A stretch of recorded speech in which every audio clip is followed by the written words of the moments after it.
हो सकते हैं शामिल। श्री राम मंदिर ट्रस्ट के पुनर्गठन पर फैसला संभव।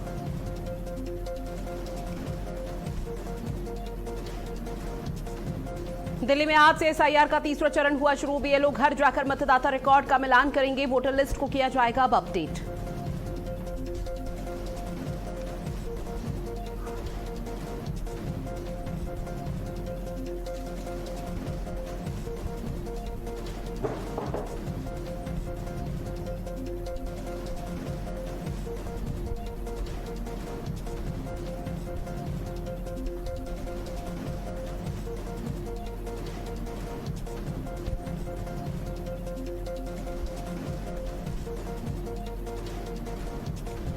मथुरा यमुना एक्सप्रेसवे पर भीषण हादसा। बस ट्रेलर की जोरदार टक्कर में 4 लोगों की दर्दनाक मौत। हादसे में 25 लोग घायल। सीएम योगी आदित्यनाथ ने लिया संज्ञान, हर संभव मदद का आश्वासन दिया।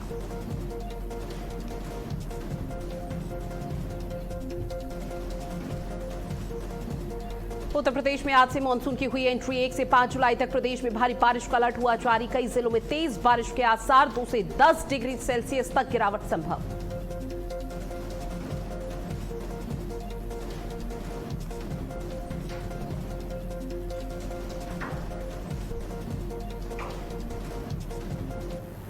नमस्कार, आप देख रहे हैं भारत अपडेट। मैं हूं आपके साथ ऋतु भंडारी और शुरुआत एक बड़ी खबर के साथ बुलेटिन की करेंगे जो कि दिल्ली से मिल रही है, जहां प्रधानमंत्री नरेंद्र मोदी की आज सचिवों के साथ एक बड़ी और महत्वपूर्ण बैठक होनी है। सभी विभागों के सचिव इस दौरान बैठक करेंगे। साथ ही शाम 4:30 बजे का समय है जब पीएम मोदी इस बैठक का नेतृत्व करते हुए नजर आएंगे और इस बैठक में तमाम जो सचिव है उनकी उपस्थिति देखने को मिल पाएगी। आने वाले समय के लिए भी रीति नीति तैयार हो सकती है, तो ये बैठक बेहद महत्वपूर्ण मानी जा रही है, जहां पीएम मोदी आज आपको बता दें कि सचिवों के साथ बैठक करते हुए नजर आने वाले हैं। यह बैठक शाम 4:30 बजे होगी, जहां प्रधानमंत्री नरेंद्र मोदी इस बैठक की अध्यक्षता करेंगे और यह बैठक कई मायनों में महत्वपूर्ण मानी जा रही है, क्योंकि केंद्रीय मंत्रालय और विभागों के सचिव के साथ एक उच्च स्तरीय समीक्षा बैठक पीएम मोदी की तरफ से की जाएगी। यह बैठक मुख्य रूप से प्रशासनिक सुधार, ease of doing business, ease of living और 2047 तक विकसित भारत के लक्ष्य पर केंद्रित रहेगी। शाम 4 से 4:30 बजे का समय है जब इस बैठक की अध्यक्षता करते हुए प्रधानमंत्री नरेंद्र मोदी नजर आएंगे और जो इस बैठक का मुख्य एजेंडा है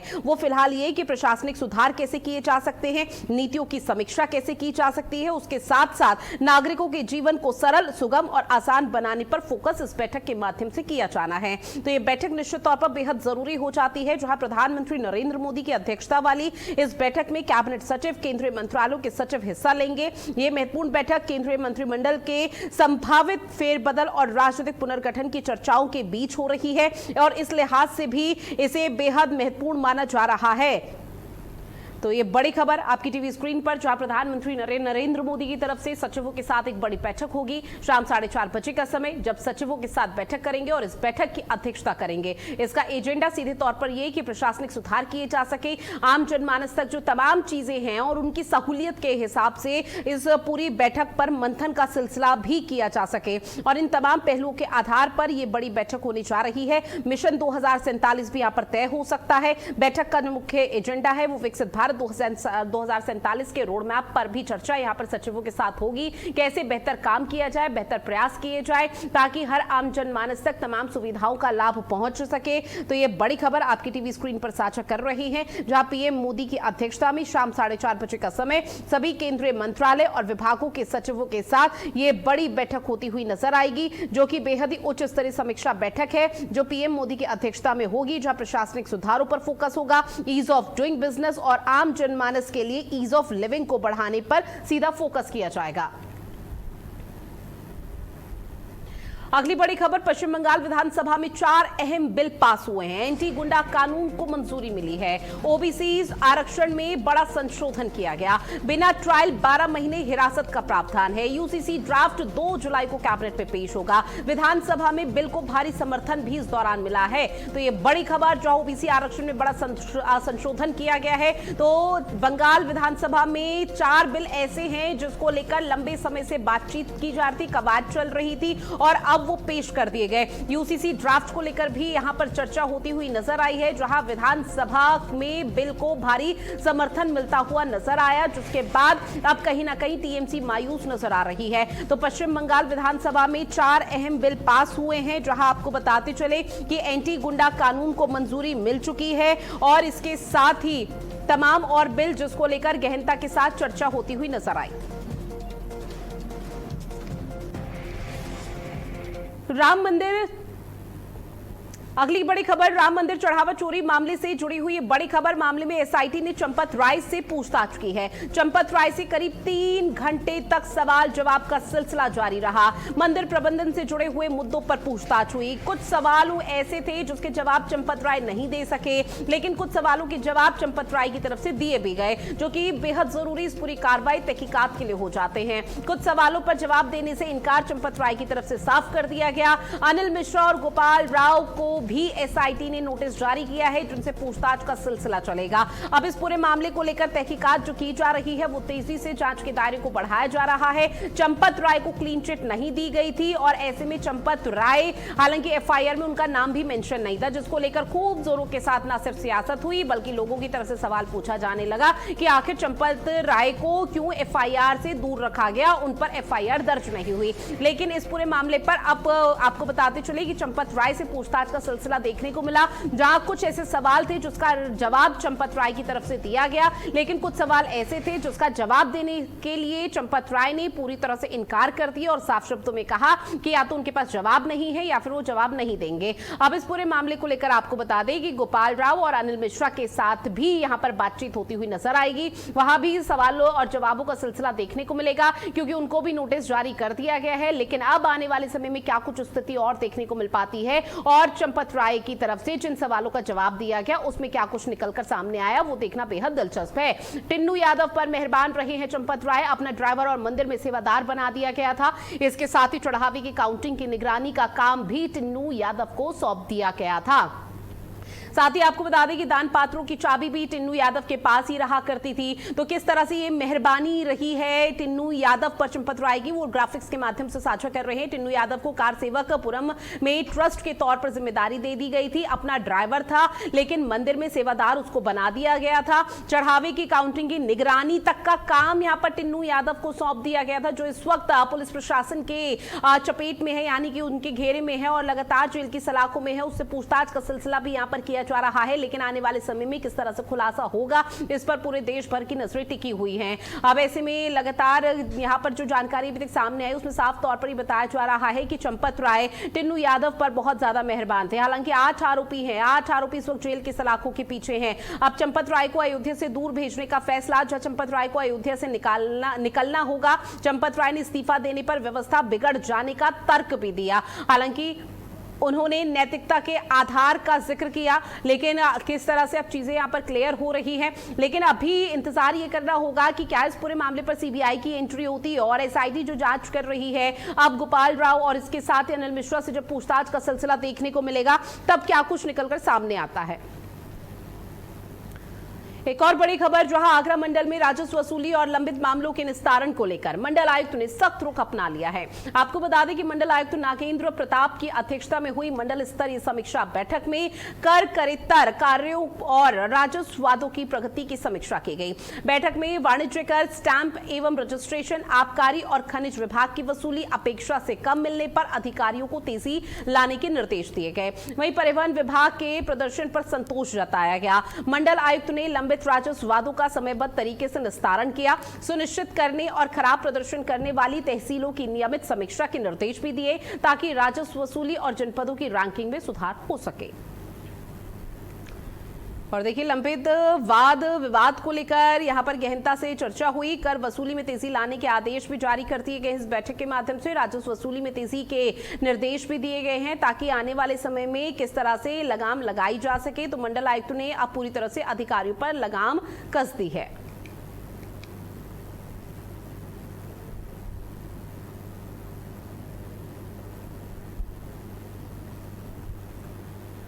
और ये तस्वीर आपको दिखा रहे हैं जहां पर मंडल आयुक्त की एक बड़ी बैठक हुई है। तमाम जो अधिकारीगण थे वो इस बैठक में मौजूद रहे हैं और बैठक के माध्यम से बकायदा अधिकारियों को दिशा निर्देश भी दिए गए हैं कि किस तरह से यहाँ पर न सिर्फ यहाँ कामकाज किए जाएंगे बल्कि कर को लेकर, टैक्स को लेकर और तमाम चीजों को लेकर क्या कुछ चीजें यहाँ पर बेहतर हो सकती हैं, उन तमाम चीजों को लेकर निर्देश जारी कर दिए गए हैं। बकायदा गाइडलाइन है, तो सीधे तौर पर यह कहना गलत नहीं होगा कि मंडल आयुक्त की जो बैठक हुई है उसमें अधिकारियों ने अब पूरी तरह से कमर कस ली है और अधिकारियों की तरफ से अब धरातल पर वो सौहार्दपूर्ण तस्वीरें भी देखने को मिल पाएंगी, जहां पर जो दिशा निर्देश या गाइडलाइन जारी की गई है, चाहे कर से जुड़ी हुई, राजस्व से जुड़ी हुई, उन तमाम चीजों को लेकर धरातल पर काम किया जाएगा। तो मंडल आयुक्त ने अधिकारियों पर लगाम कस दी है, लंबित वाद जल्द निपटाने के निर्देश दे दिए गए हैं और ऐसे में कर वसूली में तेजी लाने के आदेश दिए गए हैं। साथ ही राजस्व का भी जिक्र किया गया, राजस्व को लेकर भी चर्चा हुई है। राजस्व वसूली जो होती है उसमें तेजी के निर्देश दिए गए हैं। तो सीधे तौर पर अधिकारी अब पूरी तरह से एक्शन मोड में भी नजर आने वाले हैं।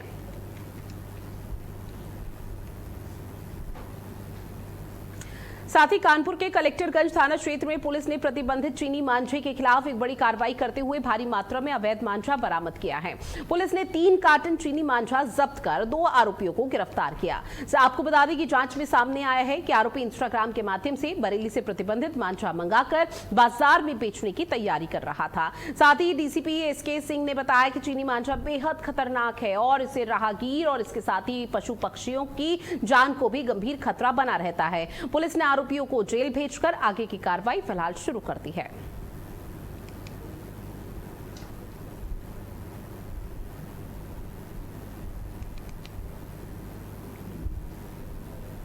तो देखिए कानपुर से खबर, जहां चीनी मांझा बेचने वाले 2 आरोपी फिलहाल गिरफ्तार हो चुके हैं और इनका नेक्सस और इनका नेटवर्क और ज्यादा ना पनपे, उसको लेकर कई तरह के कवायद यहां पर की जा रही है। इंस्टाग्राम के माध्यम से, इंस्टाग्राम के थ्रू यहां पर चीनी मांझा मंगाया गया था, जिसकी यहां पर फिलहाल कोशिश की जा रही थी कि उसे बाजार में बेचा जा सके और मोटा मुनाफा कमाया जा सके। हमारे जो एडीसीपी स्वाट है ऑपरेशन और इनकी पूरी टीम है हमारे श्री सुमित रामटे के साथ, और इनकी टीम ने किया है कलेक्टरगंज थाना क्षेत्र से। बेसिकली ये चाइनीज मांझा है और जैसा कि आपने देखा होगा कि ये रिस्ट्रिक्टेड है और ये बहुत ख़तरनाक ही होता है उन परिस्थितियों में जब कोई बाइक से सफ़र कर रहा है या अपनी गाड़ी में बैठा है, सनरूफ ले रहा है और अगर ये धागा बाई दबे अगर उसकी गले में या किसी नाजुक पार्ट पे आता है तो सीधे कट करता है और एकदम चाकू की तरह धारदार बनता है। तो ये खतरनाक चीज़ है और इसको रखना, बेचना और इसका यूज़ करना वो कानूनी रूप से गलत है और इससे हमेशा हर महीने कहीं न कहीं इंसिडेंट आती हैं। तो स्पेशली जो है अभियान चला करके जैसे सूचना मिली पुलिस को, हमारे डीसीपी ने इसको संज्ञान में लिया, पूरी टीम लगा के इसको कलेक्ट किया है। अब बात करते हैं मैनपुरी की, जहां पर भोगांव थाना क्षेत्र में 235 रुपए की उधारी मांगने पर एक दुकानदार के साथ कथित तौर पर मारपीट का मामला सामने आया। पीड़ित का आरोप है कि पैसे मांगने पर कुछ लोगों ने उसकी बेरहमी के साथ पिटाई कर दी, कपड़े फाड़ दिए और जान से मारने की धमकी दे दी। पीड़ित ने पुलिस अधीक्षक कार्यालय पहुंचकर कार्रवाई की मांग की है। उसने स्थानीय पुलिस पर भी शिकायत के बावजूद उचित कार्रवाई नहीं करने का गंभीर आरोप लगाया।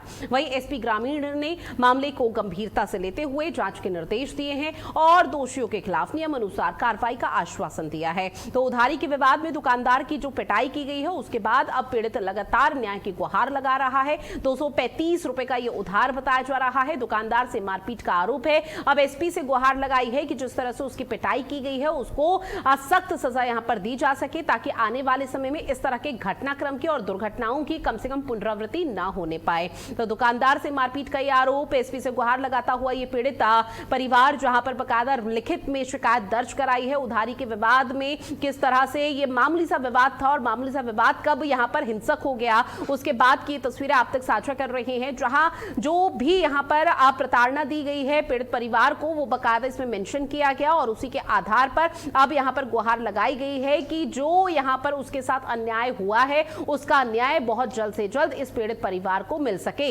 हालांकि पुलिस की तरफ से ऑफिशियल तौर पर महज अभी आश्वस्त किया गया है कि जो भी दोषी होगा उसको खिलाफ न सिर्फ कार्रवाई होगी बल्कि जेल की सलाखों के पीछे पहुंचाया जाएगा। जहां शिकायत के बावजूद अभी तक उचित कार्रवाई न करने का आरोप फिलहाल यहां पर पीड़ित परिवार की तरफ से लगाया गया है। उधारी के विवाद में दुकानदार की पिटाई का यह पूरा मामला है।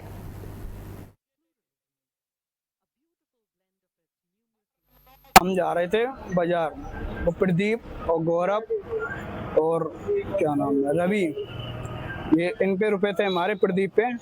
तो हमने से रुपए मांगे तो इन लोगों ने हमें बहुत मारा, लाठी डंडों से बहुत मारा है। तो हम घर पर नहीं आ पाए, दूसरा आदमी हमें लेके आया घर पे। कितने रुपए थे? रुपए थे 250 रुपये लगभग।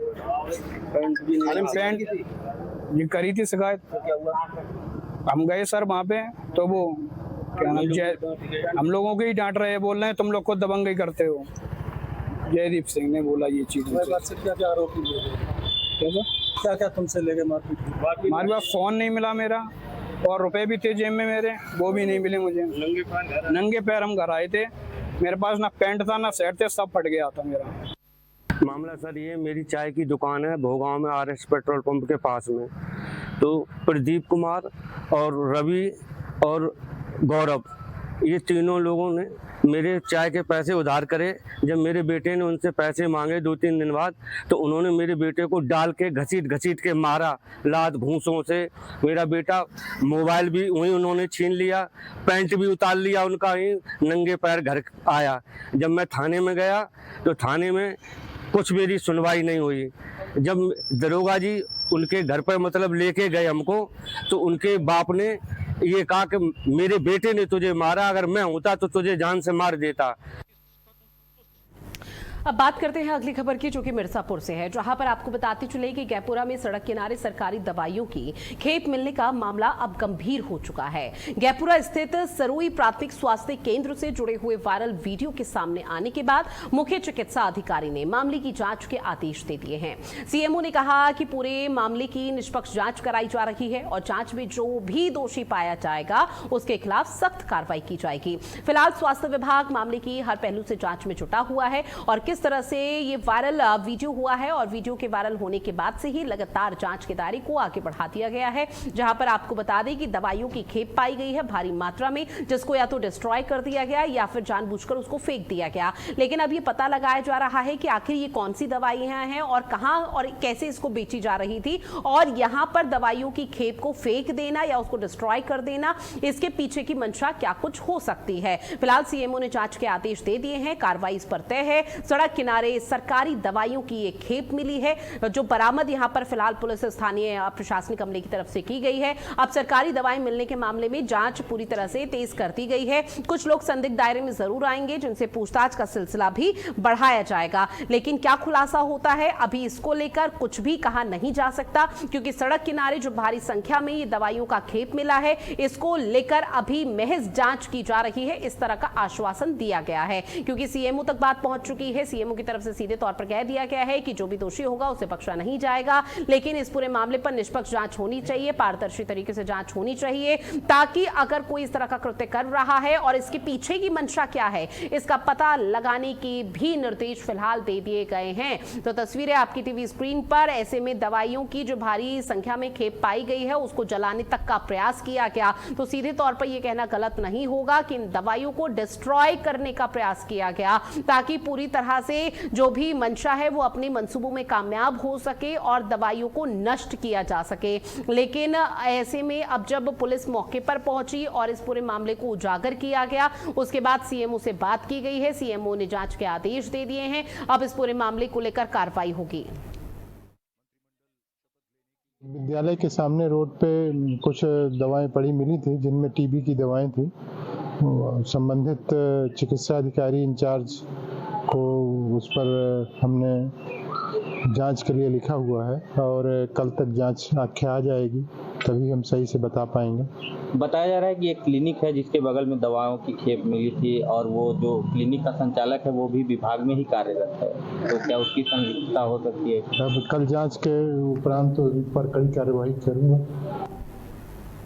इस बीच एक और बड़ी खबर, जहां भरत तिवारी एनकाउंटर मामले से जुड़ी हुई बड़ी खबर है। सुप्रीम कोर्ट में आज इस पूरे मामले को लेकर सुनवाई होनी है। पुलिस पर एफआईआर और सीबीआई जांच की मांग यहां पर की जा रही है। तो बड़ी खबर आपकी टीवी स्क्रीन पर, भरत तिवारी एनकाउंटर, जो बिहार के भोजपुर से मामला 17 जून को सामने आया था। अब इस पूरे मामले को लेकर आपको बता दें कि ये पूरा मामला जैसे ही हाईलाइट हुआ तो सवाल उठ रहे थे पुलिस प्रशासन पर, बिहार पुलिस पर सवाल उठाए जा रहे थे, जिसके बाद अब इस पूरे मामले पर सुप्रीम कोर्ट में सुप्रीम सुप्रीम सुनवाई होनी है। तो बड़ी खबर, जहां ये सुनवाई सुप्रीम कोर्ट के जस्टिस MM सुंदरेश और जस्टिस शील नागू की पीठ यानी ये बेंच करती हुई नजर आएगी। इस दौरान CBI जांच की मांग यहां पर की जा रही है कि घटना से जुड़े हुए पुलिस और विभिन्न पक्षों के दावों पर विरोधाभास को देखते हुए इसकी जांच अब CBI को सौंपने का अनुरोध है। अब ऐसे में आपको बता दें कि सुप्रीम कोर्ट के किसी सेवानिवृत्त रिटायर्ड न्यायाधीश की निगरानी में एक स्वतंत्र विशेषज्ञ समिति का गठन किया जाएगा और उसके बाद जांच के दायरे को कैसे आगे बढ़ाया जाता है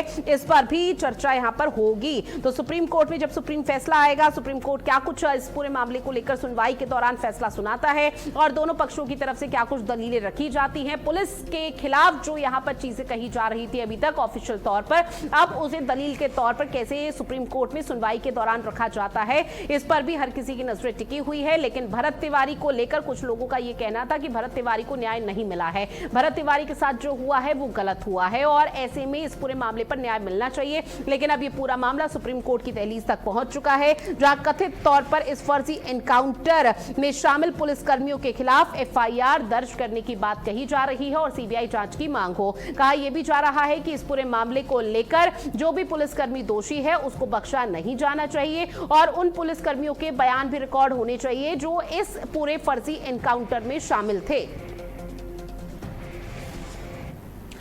दिल्ली से एक और बड़ी खबर है। सेना प्रमुख जनरल उपेंद्र द्विवेदी रिटायर्ड हो चुके हैं। बड़ी खबर, रिटायरमेंट से पहले शहीदों को उन्होंने श्रद्धांजलि दी है। नेशनल वॉर मेमोरियल पर शहीद जवानों को श्रद्धांजलि दी गई है। ऐसे में जनरल धीरज सेठ ने अपना कार्यभार भी ग्रहण कर लिया है।